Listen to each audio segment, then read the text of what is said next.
Yes, y'all. Welcome back to another episode of the Klyph Notes podcast. A really special episode, number 177. This one I get an opportunity to chop it up with someone who's been in my circle for a long time, man. Anthony Sanchez of Runaway Productions is my guest on this episode as he prepares to celebrate the 20th anniversary of Runaway Productions, and it's a birthday celebration. It's happening on February the 21st at the Star Theater. And for those who don't know, Anthony is coming back from very significant health issues. About 6 years ago, Anthony suffered a number of strokes, and the fact that he is still here and fighting is an amazing story. And so in this episode, I have a chance to chop it up with Anthony and his lovely wife, Samantha. He was so impacted by the strokes that it's really difficult for him to communicate.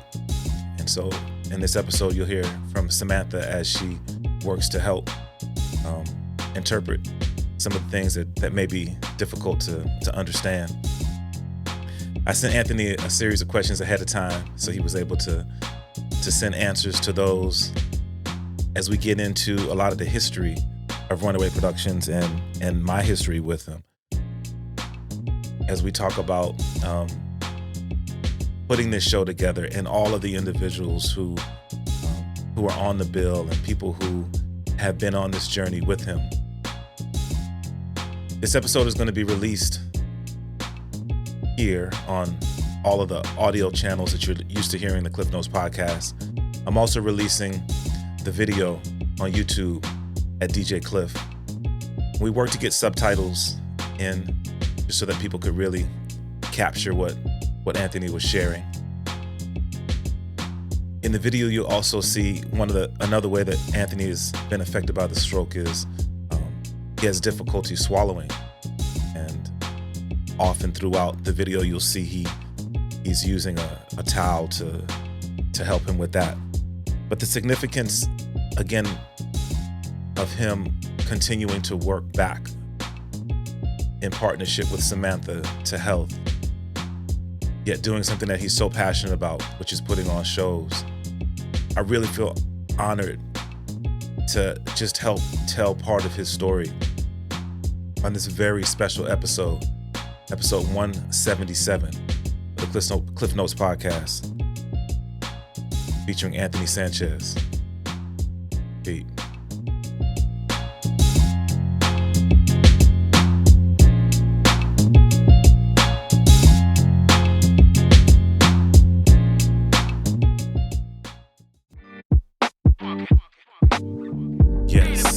Yes, y'all. Welcome back to another episode of the Klyph Notes podcast. You know, it's available everywhere you get your podcasts.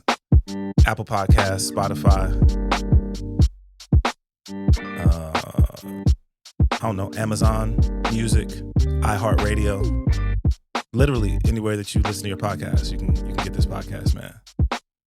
Yo, this one's a really special one, and I'm excited to have an opportunity on a couple of different levels as we talk about,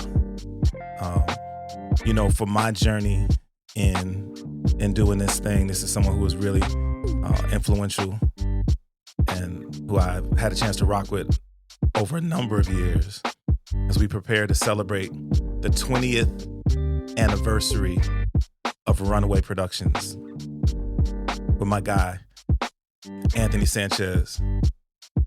So for those who don't know, Ant has been working his way back from some pretty significant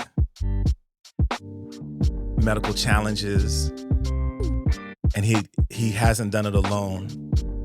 Always has had crew around him, people who have been a part of the journey, and now he's got somebody with him who is truly a partner in everything that he does, and his lovely wife, Samantha.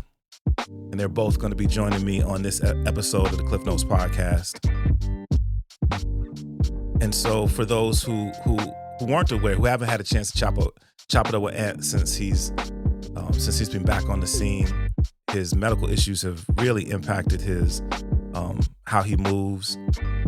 You get to hear differences in his speech, and but you get to see him. You get to see him moving on screen. All right, I'm gonna stop talking. We about to bring Samantha and Anthony live to the Klyph Notes podcast as we we here. Runaway Productions 20th anniversary in full effect. Anthony, what's up, B?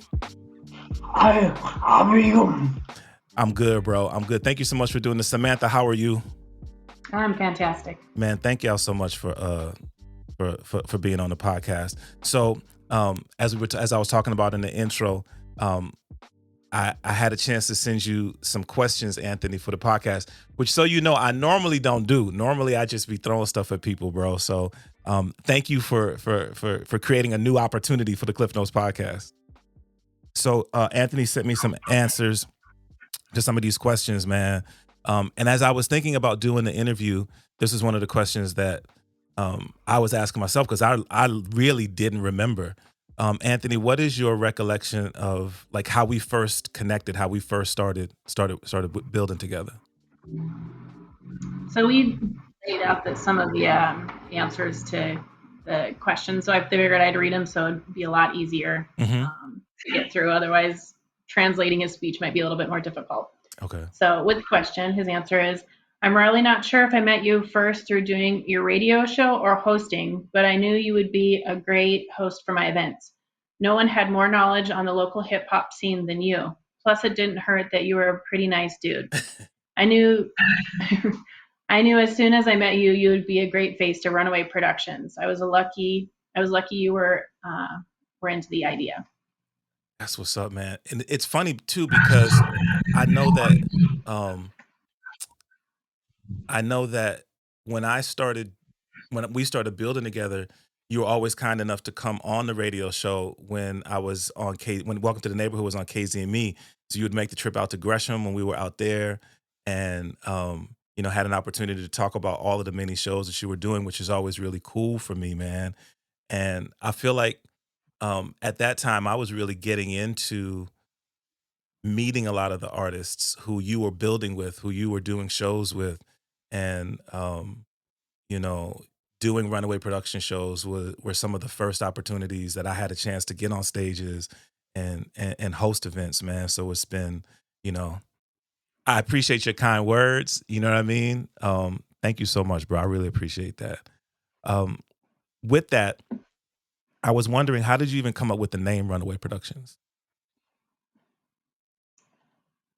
So this is a question I've always wanted to be asked, so great question. Well, I guess first, I really like the song Runnin' by one of my favorite groups, The Far Side. And second, I wanted a way to represent an individual running away from the negativity. Plus, that song was produced by one of my favorite producers of all time, Jay Dilla. No doubt, man. We celebrating Jay Dilla this month, which is really, really cool. Been watching a lot of the tributes. DJ Ambush and I have an opportunity to do a tribute this month at No Requests.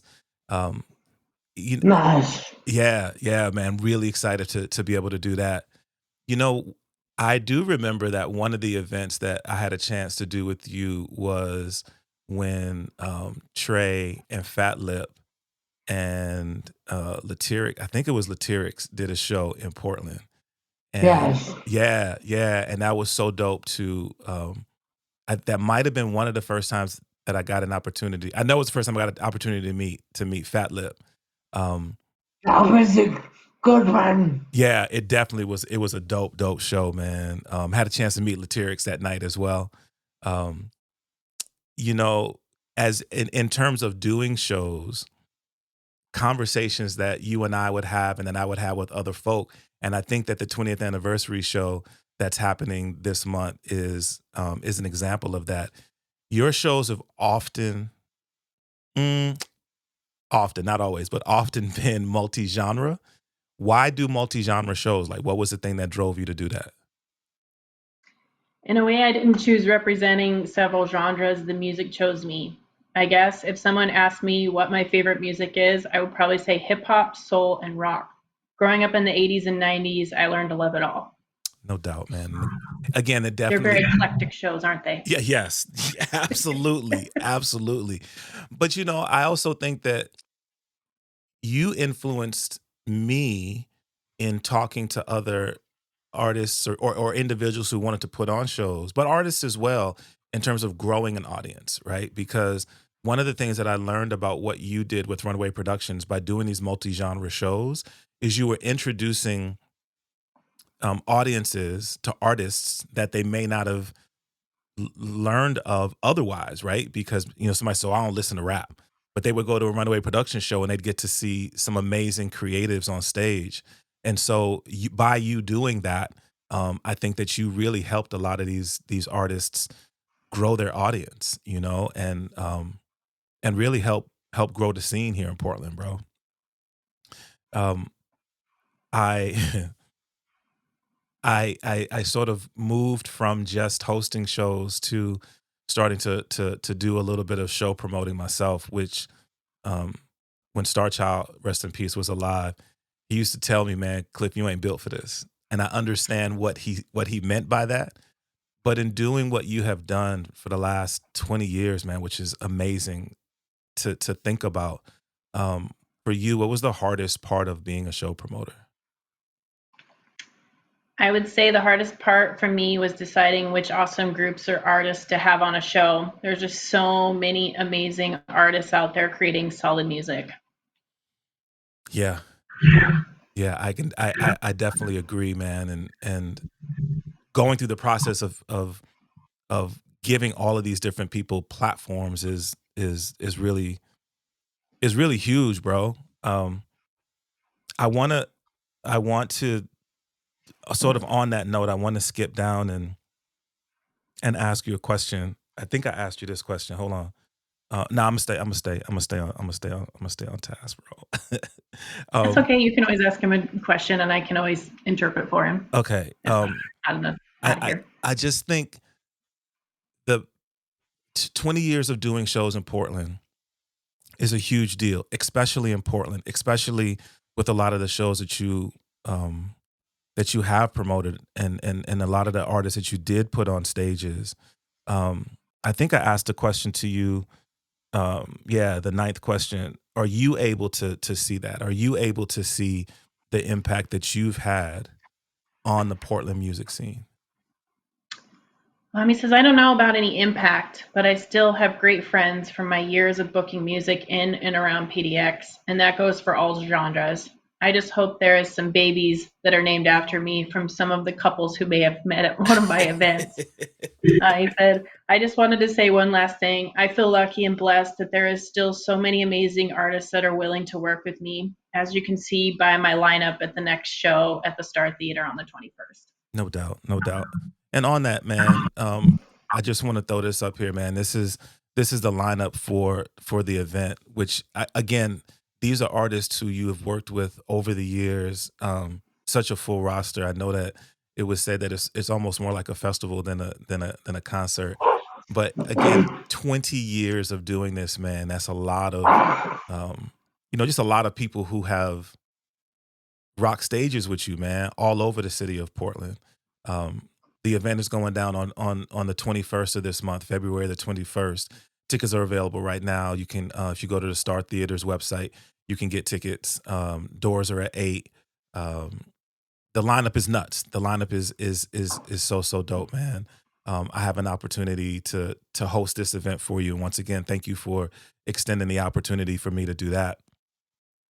Can I just say too, there was so many more artists who reached out to him that want to be part of this show, and he's like, "It's already super stacked. I can't add more people.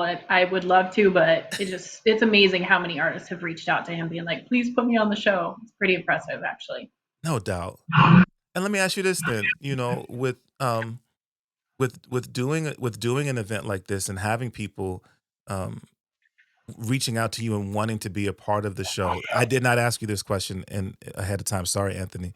But does that give you um a sense of fulfillment to know that, you know, even though you haven't been on the scene doing shows for a while, that people are still looking for being a part of Runaway Productions?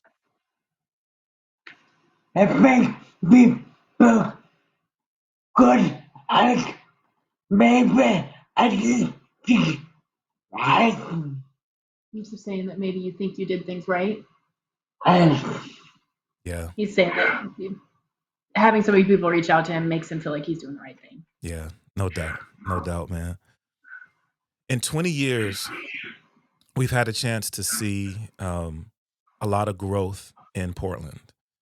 But we've also seen, like we see in everything, I think a lot of ups and downs. And for a time, there was a very public um, disconnect. I'm going to say disconnect between the city and the local scene, specifically the local hip hop scene. But through the years, you've always seemed to have maintained these really great relationships with venues in Portland. Um, you know, can you talk about you know, how you were able to do that, how you were able to maintain such good relationships with the local venues in the city? I think it helped that some music venues took a chance hiring me as their in-house booking agent early on, so that gave me a nice foot in the door. Yeah, yeah. Um, I don't know if I asked you this. Yeah, I did ask. This is the 8th question I asked you. What do you think about the current state of the local music scene, specifically? You know, the idea that now we have larger venues, we have Live Nation that has been approved. It seems like to build a big venue. I know that Monkey is working with the group to convert the old Nordstrom's in Lloyd Center to an event space.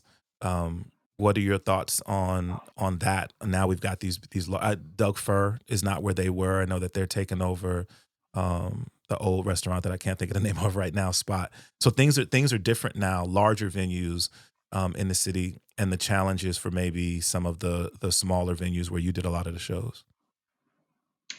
I said, since my stroke 6 years ago, I don't really know much about the local scene and what's doing what. In fact, I started having small living room concerts similar to NPR's Tiny Desk in our living room just to feed my soul.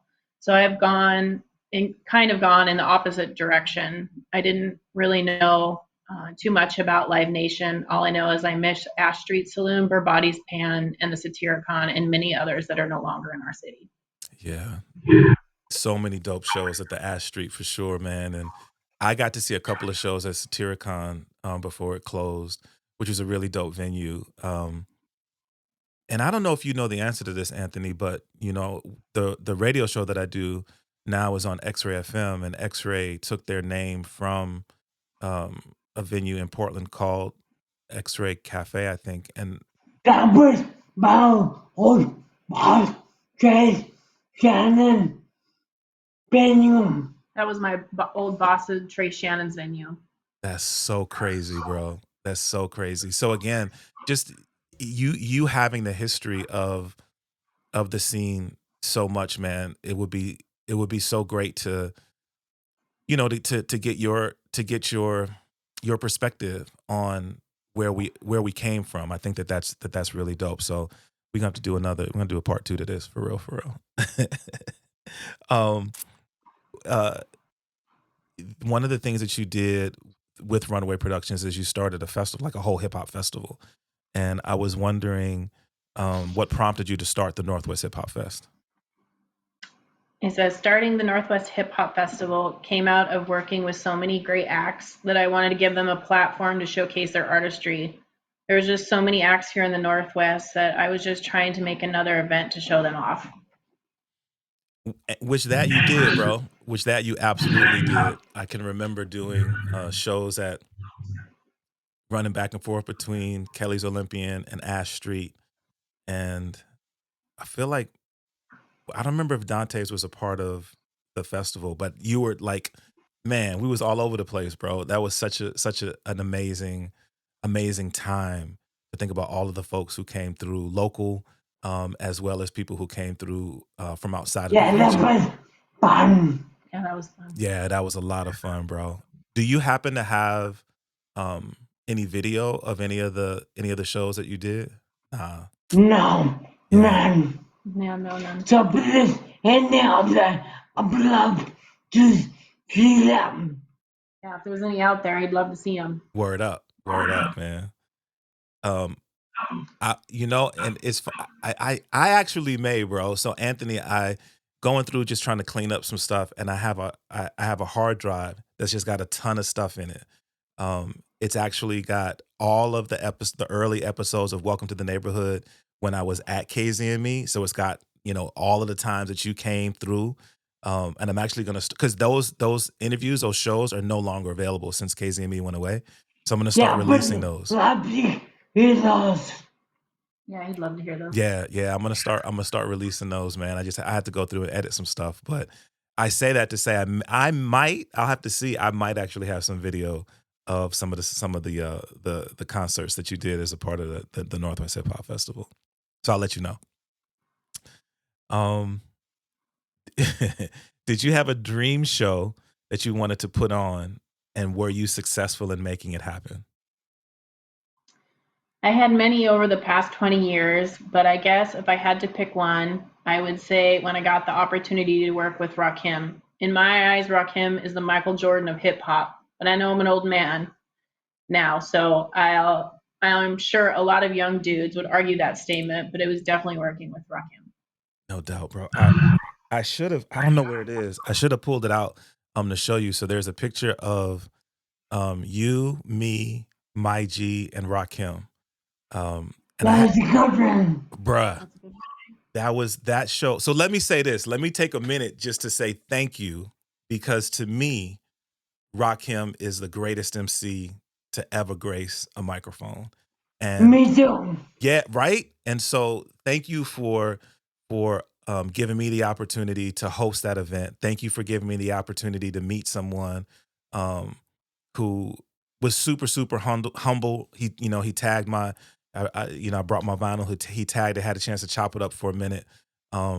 We had an opportunity to do you remember the promo video that we shot? No. It's actually on YouTube. So I'm gonna send you the link. It's on YouTube. That would be awesome. Yeah, I'll send it to you. You actually did the voiceover, and it was so dope. So I'm gonna send that to you, and it's out there on YouTube for anybody who wants to see it. Yeah, I don't remember that at all. He said, I don't remember that at all. I'll definitely send that to you, bro. It's pretty crazy the strokes what have taken part of his memory and what things haven't been taken. Like some of the things that he remembers, like I don't even think he remembered prior to the strokes. So it's just kind of crazy to see how the strokes have affected his memory in different ways. So I'm surprised he doesn't remember. That's one that I feel like he would remember. Do you remember the show though? Yeah. Yeah, the show that we I remember that show real well. He remembers the show real well. Yeah. So as you continue to work through healing and recovering from your strokes, what prompted you to want to start doing shows again? All right. So as I said earlier, I have put on a few living room shows similar to the NPR Tiny Desk in our living room, and that allowed me to dip my toes back in a little bit. That also gave me some confidence that maybe I can still do this with a little help. I just wanted to say one last thing, that I am very lucky and blessed that I have been able to pursue my dreams for so long, but none of it would be possible without the help of the community, my caregivers, and my wife, Samantha. She was there for me and this whole runaway dream years before my strokes, and continued to be by my side, which has allowed me to continue to create. So from the bottom of my heart, thank you for that. Now see ya February 21st at the Star Theater for our 20th anniversary party. No doubt. And so for everybody who's watching the video, we've got the flyer up there. We're really working hard to get folk in the building for a couple reasons. One, because it's a huge celebration. To celebrate 20 years of doing anything, let alone promoting shows, is a really, really big deal. And so If you are in the region, not just if you're in Portland, but if you're in the region, we encourage you to come out February the 21st to Star Theater. The lineup is going to be ridiculous. People who you have celebrated in the past, maybe folk that you haven't seen rock in a while. It's a chance to just really see a really great show. A dope venue to have it in. So if you've been to a show at the Star Theater, you know how fly a venue it is. And then I think most importantly, man, an opportunity to see Anthony and to support what he's done, the work that he's done for the Portland music scene is just really, really invaluable. The last show that you did, when was the last one that you did, Ant? Back in May last year. Yeah. The get together. Yeah, the get together. And that one almost sold out, didn't it? Yeah. Yeah. So very, very close. Yeah. So don't wait. Like, go get your tickets. I'm gonna put the link in the bio. Go get your tickets. We definitely want to see you in the building. Just come out and rock with us. It's gonna be a really, really good time. Can I say one more thing? Hey, bro. Yeah, the floor is yours, man. I'm super proud of you. You've been doing big for years. Now you're the DJ for the best MC in town. Could you say that? He says that you're doing it big, you're the best, and now you're the big MC in town. Good. The DJ for the best MC in town. You're the best DJ. Versatile. Oh yeah, you're the DJing best for DJ Versatile. for the best guy in town, Versatile, right? Yeah, man. That is definitely an honor to be able to. Proud of you. Thank you, brother. Thank you, brother. Once again, as I think about my journey in what DJ Klyph Productions has become with the radio shows and with the podcast and with the live events, the early years of doing that, you were a big part of that, Anthony, and I don't take that for granted, man. I really, really appreciate being on this journey with you, and for you, continuing to allow me to be a part of things as an old man, as you have, man. Thank you for that. I'm the lucky one. I'm the lucky one. Again, I didn't, just a couple of other things, and because I didn't send you questions here, but as people get a chance to see you, as people get a chance to hear you, I can remember just before you got ill, we were really building, and you were just sharing stuff with me, like things that you wanted to do. And it's cool to have Samantha here to ask this question. One of the things that I saw that came out as you were promoting this show on the 21st, the 20th anniversary of Runaway Productions, was that you were thinking about actually creating a record label. Is that something? I wish. Were you influenced by just all of the artists that you had around you to just create another platform for folk?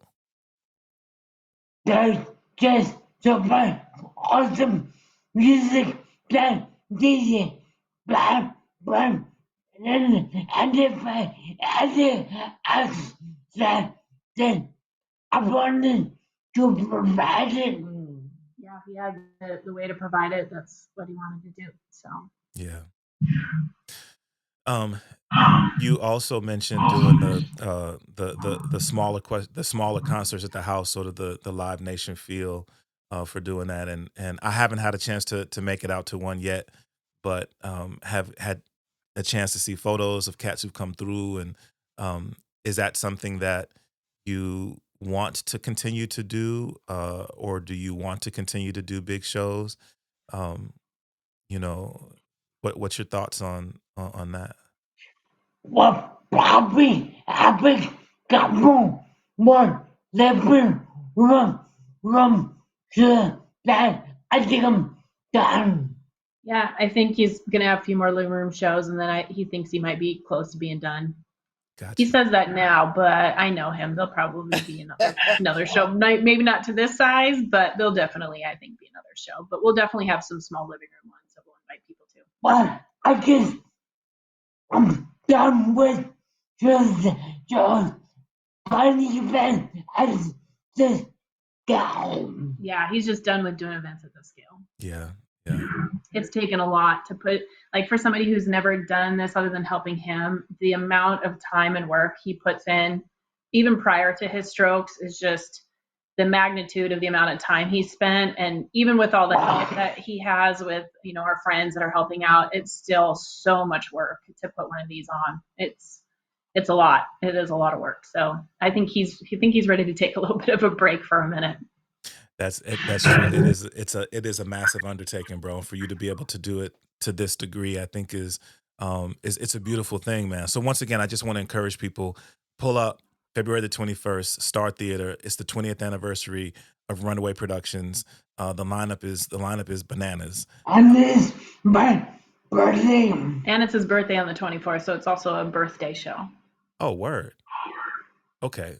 Listen, y'all, if you are listening to this, you have to buy a ticket now. Like, what better birthday gift to give to Anthony than to come out and support this event? February 21st. It's the 20th anniversary of Runaway Productions / the Anthony Sanchez birthday celebration. So pull up. Tickets are available right now. They will likely sell out because we almost sold it out last time. Yeah, definitely come on out, man. Listen, bro. Again, I can't thank you enough for doing this. I really wanted folk to know where you are, where you've been, and that you still have the passion, the fire to do great things. And I'm really, really happy for you, Samantha. My wife and I talk about it. Thank you so much for being his rock and helping him through this process. We love you guys, for real. Thank you. We love you too. Absolutely. Very much. Absolutely. Give that wife a hug for us. Oh, definitely I will. You know I'm going to do that. Anthony Sanchez and Samantha, Runaway Productions. Is the 20th anniversary of the Runaway Productions event that's happening at Star Theater. The lineup is crazy. It's also Anthony's birthday celebration. So pull up, get your tickets right now. The ticket link will be in the bio. Thank y'all so much for coming on the show, man. For real. Thank you. All right, man. We'll see you soon. See you soon. All right. Yes, y'all. Anthony Sanchez, Runaway Productions. It is happening on the 21st at the Star Theater. Once again, thank you to Anthony. Thank you to Samantha. Thank you for y'all for tapping in. Remember, the podcast is available wherever you get your podcasts. And then, always, last but never ever least, big ups to the homie Theory Hazit for creating the official theme song to the Klyph Notes podcast. Until next time, y'all be blessed. Peace.